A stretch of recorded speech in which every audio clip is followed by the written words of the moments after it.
Minisitiri w'ingabo wa Kongo Kinshasa yagaragaye hariya mu gihugu cy'Uburusiya. Ayo minisitiri w'ingabo rero nabahoze ari abasirikare hariya muri Repubulika ya Demokarasi ya Kongo. Ni minisitiri w'ingabo nabahoze ari abasirikare. Yitwa Gilbert Kabanda, akaba rero ari mu ruzinduko rw'akazi mu gihugu cy'Uburusiya. Uyu muyobozi yitabiriye inama y'umutekano ku rwego mpuzamahanga itegurwa na leta y'Uburusiya izwi nka MCS cyangwa se Moscow Conference on International Security, MCIS, yitabiriwe n'abahagarariye ibihugu birenga 30 bisanzwe inshuti z'iki gihugu. Minisitiri Kabanda yagejeje ijambo ku bitabiriye inama yatangiye ku itariki ya 16 Kanama rero yibanda ku kibazo cy'umutekano muke kimaze imyaka myinshi mu burasirazuba bwa Kongo, n'intambara ingabo za leta zirimo kurwana n'umutwe witwaje intwaro wa M23. Iyi nama kandi bayi ku nshuro ya 10 nyuma yaho perezida w'Uburusiya Vladimir Putin ku ya 15 Kanama ubwo yarayoboye inama y'igisirikare yahawe izina rya Army 2022. Yatangaje ko igihugu cye cyiteguye guha intwaro zigezweho ibindi bihugu by'inshuti byo muri Amerika Latine ndetse na Aziya na Afrika. Ati rwose turiteguye tubaha intwaro zigezweho cyane, guhera ku ntoya kugeza ku modoka z'intambara, ibibunda birasa kure tuzabibaha, ndetse n'ibihangana n'ibitero byo mu kirere n'indege nazo zitagira abapilote tuzazibakwirakwizamo.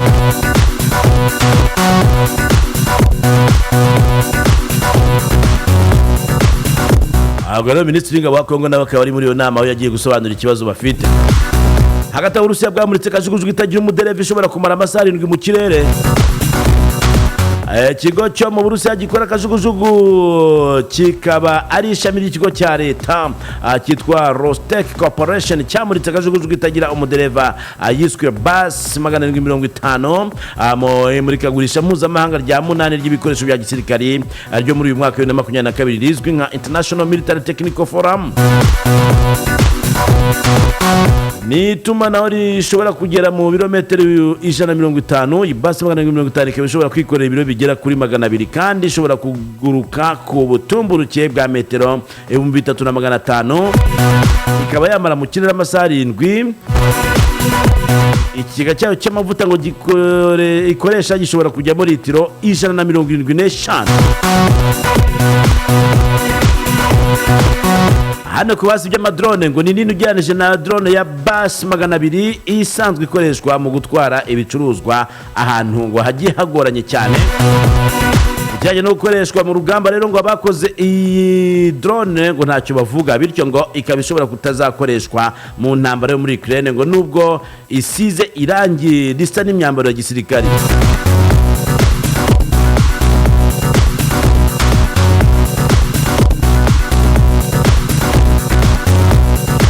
No kuryuma aho gusogora hasigaye ibihugu bigahaha. Ibihugu bigahaha kabisa. Hagati aho rero isasu ngo rikomeje kuvuza ubu hagati ya FARDC ndetse na M23 hitwa Bweza. Imirwano ngo yongeye kubura muri territoire ya Rucuru groupement ya Bweza localité ya Tanda, aho FARDC ifatanije na FDLR nk'uko hano babivuga, ngo batangije urugamba rwo kwisubiza Bunagana.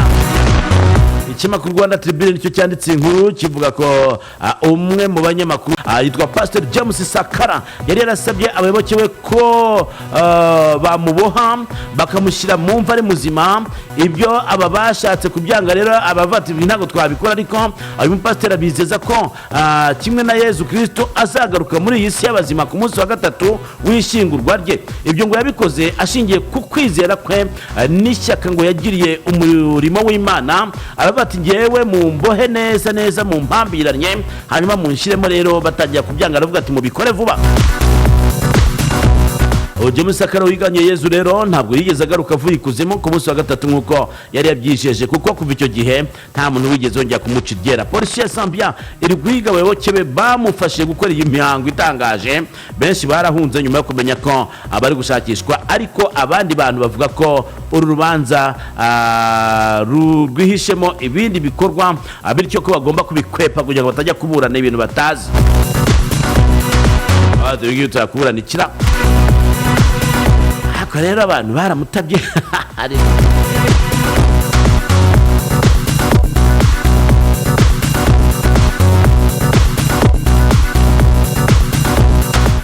uyu nawe rero ngo kugira ngo yereke umukunzi we ko amukunda cyane yiteye amaraso ye kandi arwaye sida kugira ngo nyine amwereke ko yanamupfira.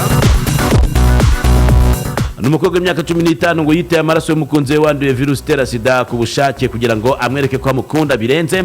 Uyu mukobwa muto rero ngo akomoka mu karere ka Swalkachi muri Assam mu Buhinde. Uyu mukobwa rero ukomoka muri ako gace ka Assam yashyize ibintu ku rundi rwego rwose ubwo yavugaga ko akunda cyane umukunzi we kandi yashyira ubuzima bwe mu kaga kubera we. Uyu mukobwa yahuriye n'uyu muhungu kuri Facebook barakundana. Umuhungu ukomoka muri Statdola mu gace bita Hajon bigavuga ko yanduye virusi itera sida kandi amaze imyaka 3 akundana n'uyu musore.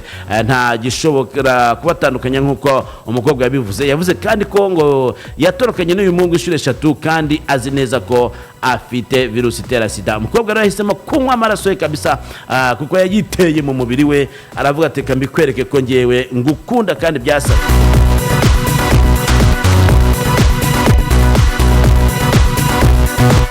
Naho mu Misiri rero umucamanza nawe baramukatiye yakatiwe igihano cy'urupfu z'ubwicanyi.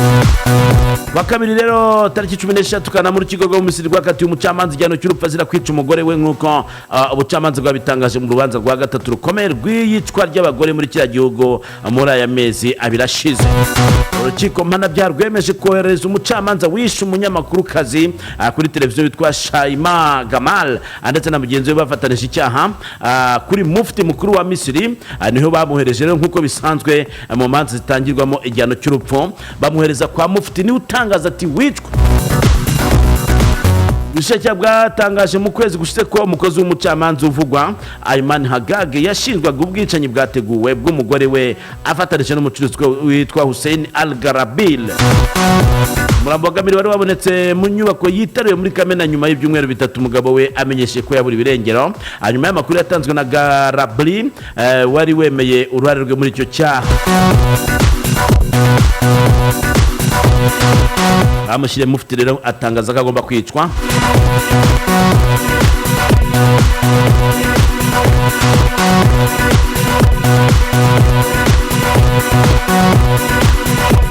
Undi wakatiwe ni mu gihugu cya Arabia Saudite.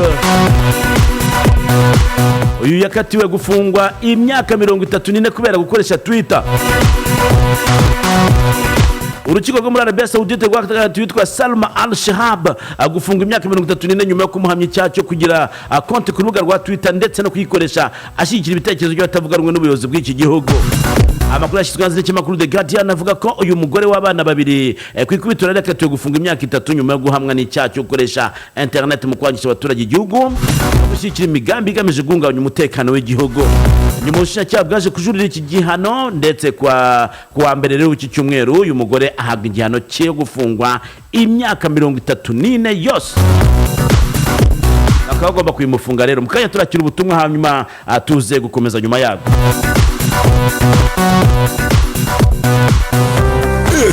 Ikuzani ibintu pati rw'iminota utamara ku mirongo yose ndetse na internet yihuta mu buryo ntagereranywa. Gura ubuntu paki yo guhamagara ku mafaranga 200 gusa ubona iminota 90 wakoresha ku mirongo yose mu masaha 28. Akarusho nuko ubuntu paki za internet rw'iminota 100 buri munsi uwahamagaza imirongo yose kandi akanyenyeri 255 urwego uhitemo icyumweru ya gigabyte 1 ku mafaranga 1500 cyangwa y'ukwezi ya gigabyte 31 ku mafaranga 1010 gusa.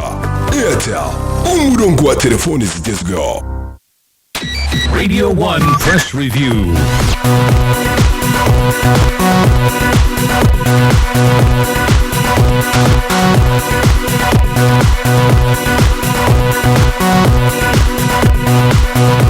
Akoriko bimeze kare nkurangira wakura umukozi cyangwa se wakura akazi. Ari kuri babandi bahuza abakozi n'abakoresha rero bakaguha umukozi ufite uburambe mu kazi ufite ubunyamwuga umukozi usobanuye iki cyaje gukora. Ariko naye mukozi bakakujyana ahantu hizewe hahandi uzajya ukora ugahembwa atari bya bindi bakubeshya beshya atari bya bindi byo kwicira ubuzima bakurya imitsi gusa ubundi bagukoresha ibyo mutavuganye. Hangana hitwa inzira y'akazi company bafite uburambe bw'imyaka igera kuri 15 yose mu guhuza abakozi n'abakoresha. bako bazi ibyo barimo kabisa. N'abakozi bo mu rugo, abakwiziniye, ababita ku bana, abazamu barahara, abajardiniye barahara, bakora amasuku mu bigo bitandukanye, abakora mu by'ubucuruzi, abantu bakora mu mahoteli, abaseriveri ahantu hagiye hatandukanye, abakora kuri za station za essence, abamucoma, abarwaza, bita ku bageze mu zabukuru, abafasha abana gusubira mu masomo n'indi mirimo yose igiye itandukanye. Abantu babasanga Kimironko hagati ya Ituze Garden ndetse na Fosco ya Church, ku muhanda neza wa kaburimbo uva Kimironko muri gare werekeza kwa Mushimire. Tubona icyapa cyabo cyanditseho inzira y'akazi company. Injira ngaho cyangwa bahamagare kuri 0783644540 na 0788966638 witwe Pimacha kwitabe. Udasigaye ubona akazi kizewe, nawe ubona umukozi wizewe kabisa, ibintu bigende neza cyane kabisa. Mu mujyi rwagati hano Kigali hafi ya Rond-Point neza iriya mu mujyi imodoka hira Kongo ka ni hari ku mugoroba w'ejo rero, bwese bari ku mugoroba cyane mu ijoro. Ivatiri rero y'umuntu utamenyekanye yakongokeye muri uyu mujyi wa Kigali rwagati hafi y'inyubako y'ubucuruzi ya Kigali Investment Company aho zitwa UTC. Amashusho mfitanga kabisa imodoka irashya kweri. Umuvugizi wa polisi akababwiye umunyamakuru rero ko batari bakamenye neza icyateje iyo nkongi, ikihutirwaga cyari guhangana nayo kugira ngo bayizimye hato itangiza ibindi. Imodoka ivatiri ya Karina ko yahiye kweri. Dusimbukiye mu gihugu cy'Amara, umunyarwanda yaciwe 100,000 y'amande cyangwa se ngo yahitemo gufungwa amezi 9. Hano umusore w'imyaka 26 w'umunyarwanda wagurishaga ibiyobyabwenge by'urumogi mu mpunzi bagenzi be mu nkambi nyine y'impunzi za Leka hariya Idova, wategetswe gutanga ihazabu y'amafaranga 100,000 ya Malawi cyangwa se bitaba ibyo agafungwa amezi 9 anakoreshwa imirimo y'agahato. ngo n'umushinjacyaha wa polisi witwa Sergeant Joseph Banda wabwiye urukiko ko uwahamwe n'icyaha Isaac Byamungu yataye muri yombi ku itariki ya 2 Kanama 2022 afatiwe mu nkambi y'impunzi ya Jareka mu karere ka Dowa nyuma yo gusanganwa urumogi. Urukiko kandi ngo byamenyekanye ko uwahamwe n'icyaha usibye gusanganwa urumogi yanarugurishaga ku bandi bantu bari mu nkambi y'impunzi aho ngaho Jareka.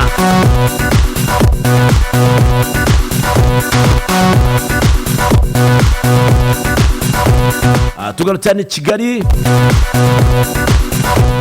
umucuruzi yiciwe mu iduka rye ngo harakekwa umukozi we ko ari we baramunize. Mu rukera rwo ku munsi w'ejo umuturage wo mu karere ka Gasabo mu mujyi wa Kigali ngo yasanzwe mu nzu yacururizagamo yishwe, bigakekwa ko byagizwemo uruhare n'uwari umukozi we.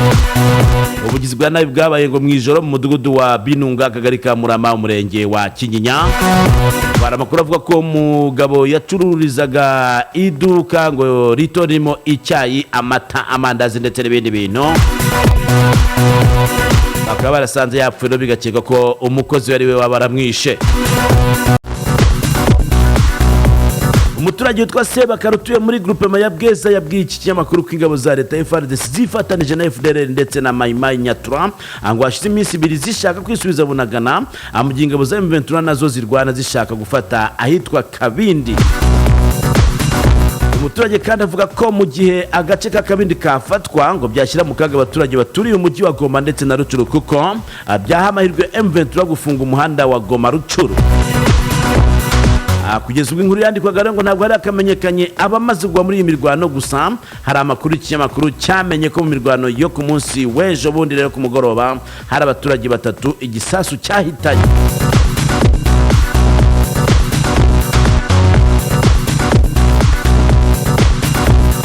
Ni imirwano iri ku butaka bwa Kongo hariya. Ariko muri cya gihugu havugwa amakuru menshi cyane. Wa mugabo witwa Dr. Mukwege ngo nagwishimiye kumva ingabo z'u Burundi zageze muri Kongo. Ndabona sigaye arindirwa umutekano n'ingabo z'umuryango w'abibumbye. Mbere yajyaga kuvuga ko rwose amerewe nabi, hari abantu babashaka kumwica. Uyu muganga muri Republika Demokarasi ya Kongo uri mu mirimbanyi z'uburenganzira bw'ikiremwamuntu Dr. Denis Mukwege yagaragaje ko atishimiye kumva ingabo z'u Burundi zageze mu gihugu cyabo. Ingabo z'u Burundi bikavuga ko zirenga 600 mu gitondo cya tariki 15 Kanama rero zageze mu kigo cya gisirikare cya Lubirizi agerere muri territoire ya Uvira intara ya Kivu y'Amajyepfo. icyo gihe umuvugizi w'ibikorwa by'igisirikare cya Congo muri ya ntara bizwi nka Sokora ya kabiri Lieutenant Marc Longo yasobanuye ko izi ngabo zagiye muri Kivu y'Amajyepfo muri gahunda y'umuryango w'akarere ka Afurika y'Iburasirazuba ayo kurandura imitwe yitwaje intwaro. Uyu Lieutenant yagize ati rwose guhera kuri uyu wa mbere ingabo z'u Burundi zinjiye mu karere ka Sokora ya kabiri muri Kivu y'Amajyepfo. Dr Mukwege mu butumwa yatangarije ku rubuga rwa Twitter ku munsi w'ejo bundi yagaragaje ko kuba ingabo z'u Burundi zagiye muri Congo ari igisebo gikomeye cyane ku gihugu cyabo. Ati kuza kw'izi ingabo z'u Burundi mu butumwa bwa East African Community kwerekana ugutsindwa kwa diplomasi ya Congo mu karere. Ni ikindi gisebo ku gihugu cyacu. Duhagarike politiki yo kongerera imbaraga urwego rw'umutekano twifashishije leta ziwuhungabanya. Tuvugurura igisirikare cyacu kugira ngo kibe kinyamwuga kandi gikora. Dr Mukwege n'umwe mu barwanije ku ikubitiro gahunda ya East African Community yo kohereza ingabo z'ibihugu bigize mu gikorwa cyo kurwanya imitwe yitwaje intwaro ikorera mu burasirazuba bwa Congo. Yagaragaje ko muri ibi bihugu harimo ibyabaye intandaro y'umutekano muke mu gihugu cyabo bityo bidakwiye koherezayo ingabo. Yarahira avuga ati nzakomeza mbyamagana ibi ngibi. Muri cya gihugu buri wese arabyuka ati ndamagana ibi n'undi nati ndabyuka namagana biriya. Agataho muri cya gihugu harimo kubera inama rero y'umuryango wa Afurika y'Amajyepfo rero ndetse na bimwe mu bihugu byo mu burasirazuba bwa Afurika. Iyi nama iri kubera ariya Kinshasa igomba gusiga perezida wa Congo Kinshasa ahawe ubuyobozi bw'uyu muryango wa SADC. Umunsi w'ejo yafashe umwanya uhagije asobanurira abayobozi bari muri kiriya gihugu bajya muri 15 n'abaperezida ko u Rwanda rwo ruhungabanya umutekano wa Congo. Muri iyo nama kandi perezida wa Zambia ngo yahamagara ibihugu bya SADC gushyigikira Congo ihanganye n'u Rwanda. Perezida w'igihugu cya Zambia witabiriye inama ya 42 y'umuryango wa SADC uhuza abakuru b'ibihugu na za guverinoma Hakainde Hichilema yabahamagariye gushyigikira Congo mu bibazo by'umutekano muke ihanganye nabyo mu burasirazuba bw'iki gihugu. Perezida w'igihugu cya Zambia witabiriye inama ya 42 rero akabitwa Hakainde Hichilema yasabye abitabiriye iyo nama kujya ku ruhande rwa Congo Kinshasa mu bibazo irimo yise ko biterwa n'umuturanyi wayo u Rwanda. Uyu mutegetsi yakomeje avuga ko nta mahoro n'umutekano bihari mu karere, imishinga yose batekereza ntacyo ishobora kugeraho. Ati shaka gukoresha aka kanya ambabwira ko nta mahoro umutekano n'ituze bihari, imishinga yose twateganya muri iyi nama yaba ari imfabusa. Dukwiye gushyigikira Congo no kuyishakira umutuzo bityo bizadufashe gukora imishinga yacu irimo ingufu n'amazi no kuzamura ubukungu. Akomeza avuga ko rimwe na rimwe SADC yirengagiza ikibazo kivugwa mu burasirazuba bwa Congo kandi nyamara bagomba guhaguruka bakagishakira umuti bafatanije.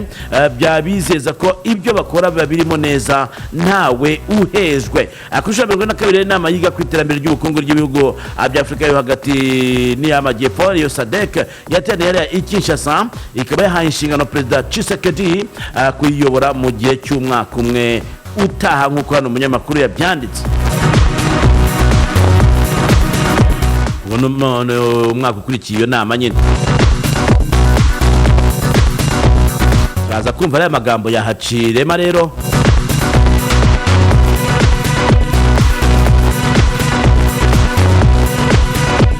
Tuvuye mu gihugu cya Zambia rero hafi yaho hari igihugu cyitwa Zimbabwe. Kera byari bifatanye kimwe byitwa Rhodesia. Iyi Zimbabwe rero mu indwara yindi bita shishikarushime ngo yibasira abana imaze guhitana abasaga 150. Yabishimaguye kugera bapfuye. Hano umunyamakuru atuga ko indwara ya shishikara yabaye nk'icyorezo muri Zimbabwe kuri ubu ngo imaze guhitana abana babarirwa 157 n'abandi bagera ku 200 bakirwaye mu gihugu. Iyi ndwara ya shishikara ngo yabaye nk'icyorezo muri Zimbabwe rero. Abari tutangaza makuru mu cya gihugu twa Monica Mutwangwa yabwiye abanyamakuru kwa kabiri ko abamaze kwandura shishikara bagera ku 256 barimo n'abana 157 bapfuye. Mutwangwa rero yavuze ko leta igiye gutangira igikorwa cyo gutanga urukingo rwa shishikara no gusaba leta gushyira amafaranga mu kigega byihutirwa kugira ngo bahangane byimbitse n'iyi ndwara. Abitari ubuzima muri Zimbabwe yatangaje ko indwara yakwirakwiye ivuye mu rusengero mu nsengero ngo zikoraniramo abakristo.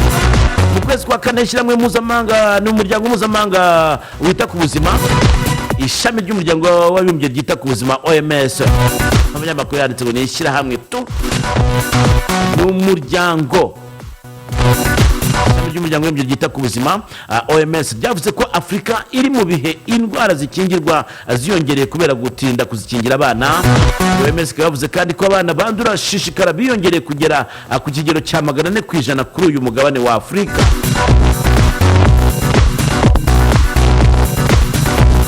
Ibibazo bikomeye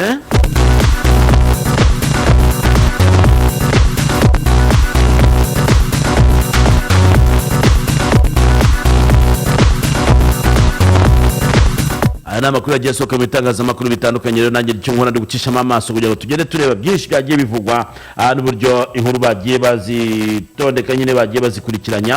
Hagati rero twinjire kuri